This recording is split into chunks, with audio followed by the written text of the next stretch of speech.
Hey guys, and welcome back to my channel. If you're new here, my name is Mary. I'm a homeschooling mama to a rising kindergartner and second grader. And I know for some people, they don't even think about the words back to school shopping until July or even August. But for us, we are year-round homeschoolers, and our next school year is going to start at the end of July. So I like to get ahead of the curve. There's been some great deals I found through Amazon. I found some great stuff at Michael's, Dollar Tree, and I thought I'd share everything that I got with you guys. Now, we got a lot last summer for the school year because it was my first time homeschooling. I was a little overzealous with my shopping, and we didn't really have to get a whole lot. We still have tons of pencils and tons of markers. I even had a second set of markers that I was able to replenish everything with this year. So this is kind of the in-between stuff and some new stuff that we're introducing this year as well that we needed to get. So I'm just gonna delve in. I'm not gonna go any specific order. I'm gonna link as much as I can down below for you guys and just kind of, I've got things spread over here you can't see off camera, and just kind of go starting here and work my way down with you guys. So the first thing I always will get my kiddos at every beginning of the year is going to be a new pencil case. So we found super cute ones that were like marble looking, very girly at Dollar Tree last year, and they did great. It did finally break for my youngest. The hinge on it broke about 2 or 3 months ago, but she's also 4 and she's kind of destructive. So I'm impressed it lasted as long as it did with her. My oldest, it still was pretty rocking and rolling, but they like new, nice pencil cases. And I got these, and as you can see, they're already using them. They've already got all those things in it. I got these at the Dollar Tree. So all the tops are clear plastic like this, and then the bottoms, they could pick out whatever color they wanted. And it's just one big open area. So my youngest decided she wanted purple. My oldest wanted teal, and they're quite spacious. My oldest has her whole 12 set of erasable colored pencils in here, a bunch of erasers, and a bunch of regular pencils, excuse me, and chapstick. And some, yeah, she's good. She's got a lot in here, and it is fitting it all with room to spare. I like the fact that this locks on both sides, so they can throw this in their backpack and rock and roll, and things won't be spilling out into their backpack. Next, I was going to share 2 books, actually 4. 2 of them aren't in my possession yet.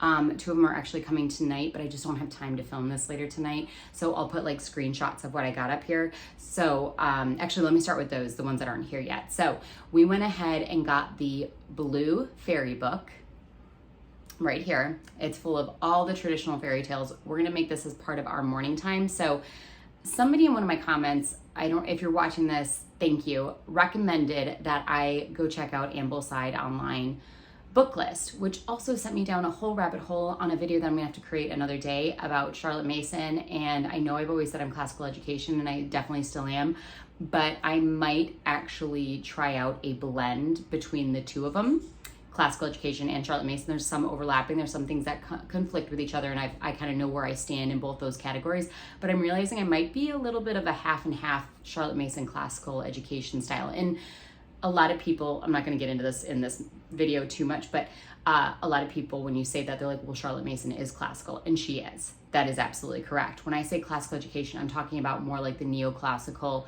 well-trained mind focused style of teaching. So that's neither here nor there. That'll be a video if you guys want me to make that about the 2 and how they blend and what I'm going to be doing with Ambleside Online and all that stuff.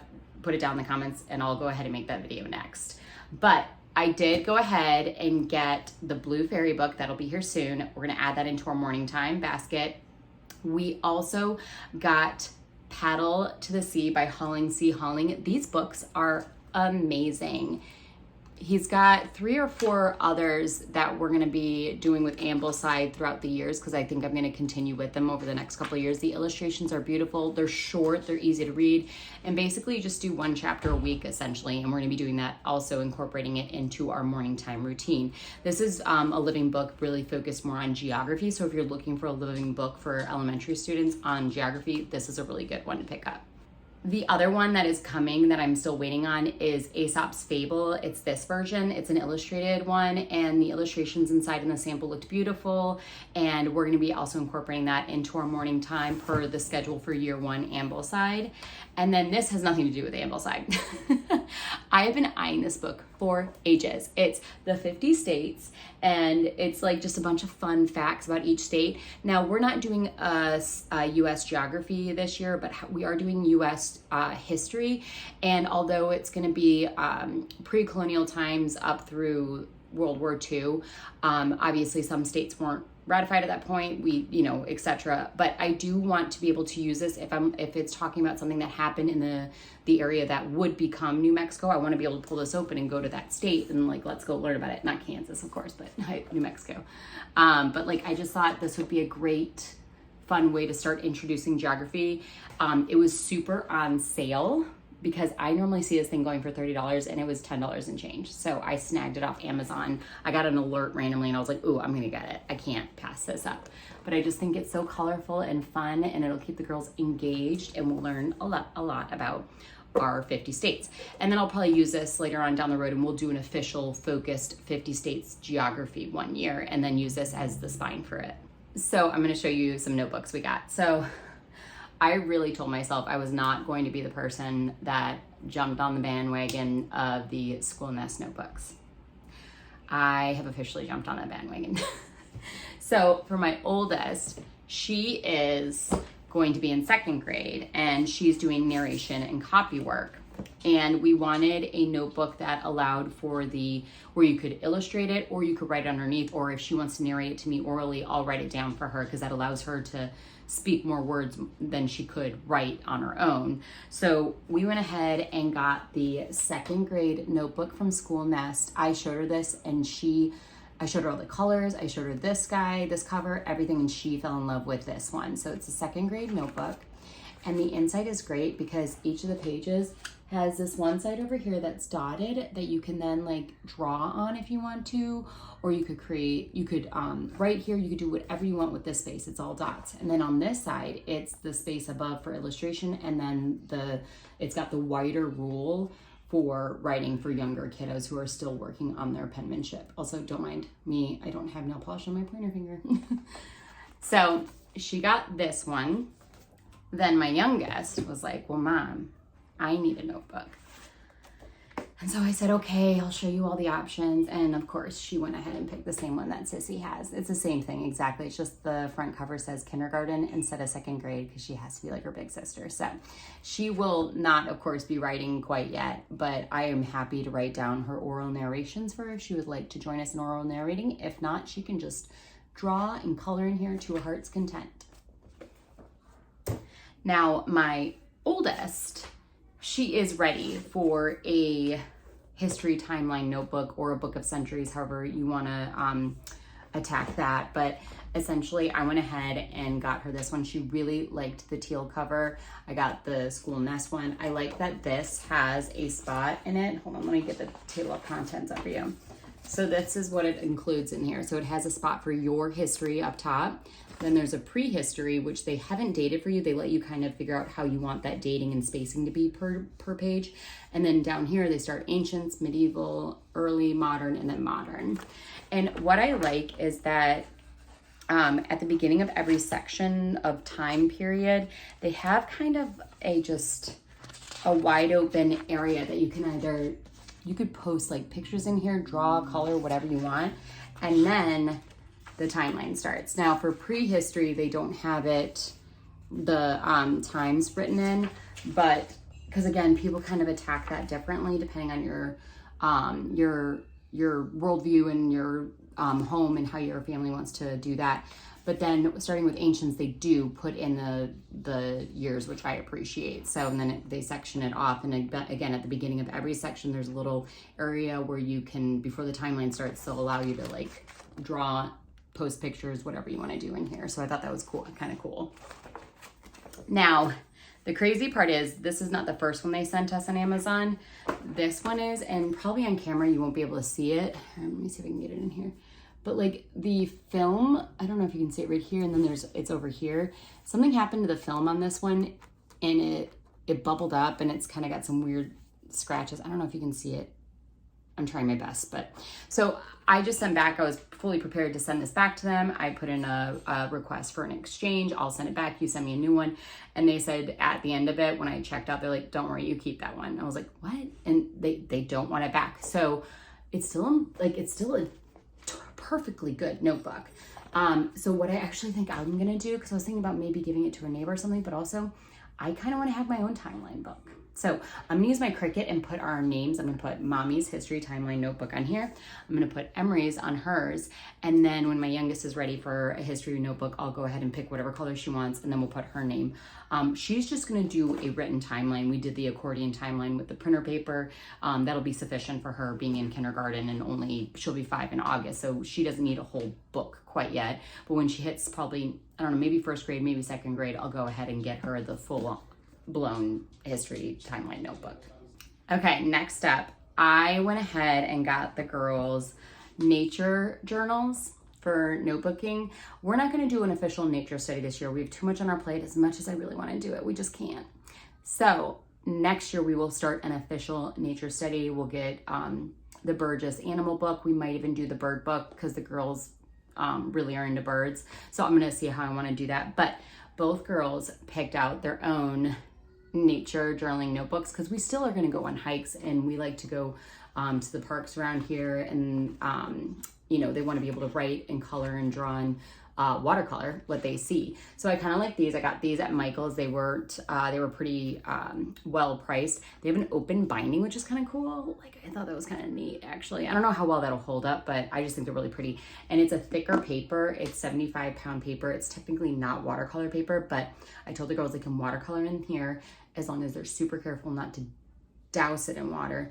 And maybe we can do like what's it called, brush drawing. It's like a drier watercoloring technique, I guess. So we'll see how that goes. I'll let you know how these hold up. It's by the brand Artist Loft. So my youngest picked purple because that's her jam, and then my oldest picked this like pearlescent blue. It's really pretty. And I am also going to Cricut these. And I'll post on the community tab or something how they turn out, all my notebooking and my Cricketing. To go along with the nature notebooks, we have watercolor palettes here that are massive. Like you could not put them in they're just too big to put in the girls' backpacks. So I wanted to get them some to-go watercolor palettes. There was one that it started with a W, Winston or something. And I was like, ooh, I'll get that. It was $37 for this little thing that had a few watercolors in it. I'm like, it's a good quality. I know it's a great brand. I cannot spend that kind of money on my 5 and my 7-year-old, well, soon to be 5 and 7-year-old. So I went on Amazon while I was in Michael's. I went on Amazon and I found this guy. And this was only $13. So this is much more in my budget, in my range. And I got both the girls one. And I actually opened one so I can show the girls, but also then I can show you guys. So this is going to be great for us to just throw in with our notebook into our backpacks, and we can just roll on. So they have this little bit here. I think this is to protect anything from the colors from getting out. This is hard to do in the way I'm showing it to you guys. But in it came a ton, and these look like they're pretty good quality watercolors. It came with a little dish for extra water, a sea sponge, and then also this is what they call hold on, let me do this. This is what they call a to-go watercolor brush. You pre-fill it with water, so you don't even have to take water with you if you don't want to. We'll always have water with us because we always have a water bottle because we're always thirsty. And then the cap, and it's like pretty mess-free. So I thought that was pretty cool. So both the girls got one so they can do their nature notebooking out in actual nature and not have to wait till we get home to watercolor, which inevitably means it probably won't happen. Okay, a few other things that we got at Michael's. Again, this is the same brand as the nature notebooks I got them. It's Artist Loft, and this thing was $5 for a good amount of drawing pencils. There's some smudging sticks, erasers, and a pencil sharpener, which I told the girls I can't use because this one's like exposed, and they would likely cut their fingers on that. So I was like, you get to use your normal ones. But I thought this was really good, and I actually might steal some of these for my own sketching. A whole watercolor pad, again, Artist Loft. It's 90-pound paper. It's not as thick as the other one that we have right now, but this is perfectly great for watercoloring. So I got a whole pad of this because we need some more for this year. And this was, I think, again, $6. It was $5.99. You know how they do that 99-cent thing. And then I got a big sketch notebook, so that it's perforated so I can pull the sheets out. Again, $6, same brand. It's 50-pound paper, and this is just good for the girls when they want to do like a special like drawing, sketch, markers, etc. and they want a nicer paper, so I can pull it out of here and give it to the girls. And then these are totally not homeschool related, but I thought I'd just share because these were $4.99 for any of you who like to scrapbook or do card making or anything like that. They had these huge palettes. Like, just look at the colors in this. Because the girls like to make crafts out of these when they do stuff in their notebooks and stuff. So I got this one. It was $4.99 for this whole thing, and then $4.99 for this one, which my oldest daughter actually picked out this one, and I thought this was cool. I'm trying to show you guys what it just the color palette that goes along with it. So we got like darker and then lighter paper. So not homeschool related, but kind of, because it kind of goes along with their notebooking that they like to do. And then I actually got these kind of plastic opaque magazine holders from the Target dollar spot. They were not $1, they were $3, but I needed some that were more neutral for like my workbooks and stuff in my section of the bookcase, just to keep them from like flopping over and stuff. So I got these for me basically. Okay, this is pretty much always gonna be on my back to school shopping list. Construction paper, and a ton of it. So I think last year this lasted us about half the year, so I probably should have gotten 2 of these, but I'll just buy it halfway through the year and get another 240 sheet pack. I also broke down and got the girls each their own set of Fisker scissors. I had previously, the girls were struggling through the year with the what's the Target brand one? Up and Up. They're just not that good. They really aren't, and they're rough. And I like the fact that these have a little case that can go over the tip, and they're gonna be theirs. I'll put their initials on them, these are theirs. But Fisker is the way to go. Don't cheap out, get Fiskers.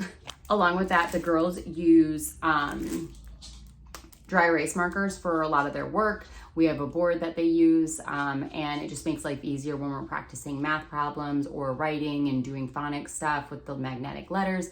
So they like to use these. So I got this brand off Amazon.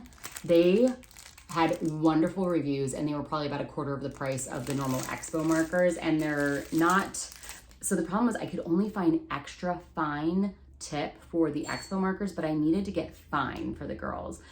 Because extra fine is just too tiny for them to write with. They need a little bit more meat behind it. So these were fine. So I'll let you know what I think, but the reviews on these were killer. I'll link them down below, and good bargain price too for them. My girls see me use erasable pens all the time. And I told them this year that they may use erasable pens in school as well. They will still have to use pencil for math, but in everything else, I told them they can use erasable pens, especially for their notebooking, because they like how clean the black ink looks and everything, but they like that they can erase it. So we're officially graduating, they're big girls now, to friction pens for their notebooking and basically anything that isn't math. Also, these are legit my favorite. We got this same pack from last year's school year. 24 pack was perfect. They are essentially the Prismacolor in my opinion, but again, only 30% of the price. It's insane how cheap these are compared to the Prismacolor. And they are so good. They're very vibrant. They're really good quality. I mean, I just can't say enough great things about these. So I got another pack of the 24 pack. And last but not least, I went ahead and got a 2-pack of these sketchpad or sketchbooks. It's 100 sheets in each sketchbook. And where's the poundage? Oh, it's 68 pound sketch paper. So it's a little thicker than the bigger sketch pad I got. The reason I got these 2 little tiny ones is that I'm always cutting those big sheets in half for the girls, because they really don't need that much when they're just trying to do like a learn to draw series or something like that. They just want some sketch paper to sketch on. So I thought this would be a lot better because it's tinier for them. But then I still got the big pad of paper for those projects where they do need a big, piece of paper for their artwork. So we kind of have the best of both worlds, and it was a really good price on Amazon as well. All right, guys, I pretty much have cut myself off after this. I'm not buying anything else for the school year. We don't need anything else for the school year. I have solidified my plans. I did make a few changes, of course, like I said, with adding in a little bit of ambleside, but it's basically just more the riches. Like our morning time will be more ambleside, but the rest of our curriculum is staying the same. Again, we're not doing a nature study, but I wanted to have the girls get, you know, nice nature journals that they can start using, and we can use those. I mean, there's so many pages in those. They'll use them into the next year and probably even the year after that, and then we'll get them new ones. But I'm really excited about this year. I'm not buying anything else. We are done, I promise. Watch, I like post another mini haul right before school starts, but that's fine. If that happens, that's fine. But no, we really shouldn't need anything else. If you have any questions about any of the stuff I showed here in the video, leave it down in the comments. Again, I'll link anything and everything that I can and where I got it from, just so you know. And if you're new to my channel, definitely hit that subscribe button. We'll be sharing more content like this, our journey through kindergarten and second grade coming up, of course. And I'll see you guys in my next video.